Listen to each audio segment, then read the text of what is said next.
The only constant in Chad's childhood was the turmoil his mom brought. She struggled with drug addiction and fell in and out of abusive relationships. All the while, he and his sister Wendy watched their mom destroy her life. A lot of people don't know the hurt laying in bed saying, man, why am I going through this? It broke my heart that he had to defend my mom all the time because he was just a young boy. I mean, that wasn't his place. And especially defending her over things that were wrong, things that she was doing that was wrong. As a young teen, Chad knew the police on a first-name basis. He was constantly fighting off his mom's abusive boyfriends.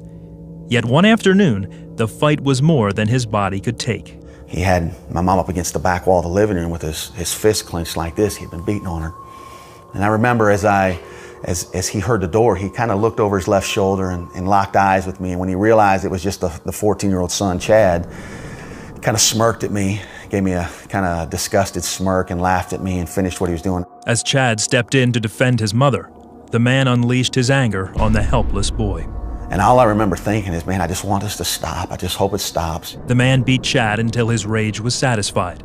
He dragged Chad, bruised and bloody, to the bedroom and left him there. I didn't have a parent there hugging me, holding me, helping me through it. I was completely alone, and I had no answer in my life. I remember thinking to myself, you could end this. What are you going to tell your friends tomorrow at school? What excuses are you going to make out? Why don't you just end your life? Why don't you just end it? Why don't you just call it quits, kill yourself, and be done? As I turned around, there was a Bible, black King James leather version Bible laying on that nightstand. Well, I remember I had a feeling of hope rise up inside of me. And I was holding the Bible to my chest, and I was inside desperate, saying, God, if you're real, Lord, just help me right now through the situation. That night, Chad surrendered his life to Jesus Christ.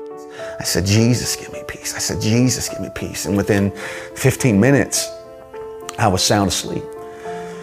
His mother's destructive addictions didn't go away. But from then on, Chad was armed with hope that went beyond human reasoning.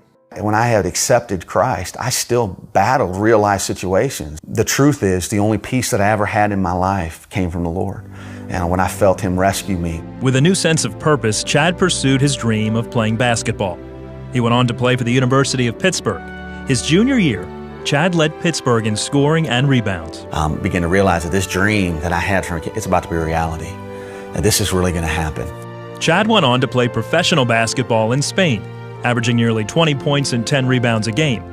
At the height of his career, his life took a drastic turn. I feel God saying, Chad, you worked all this time for this, but I'm calling you to do something greater. Chad walked away from million-dollar contracts to follow the new direction God was taking him.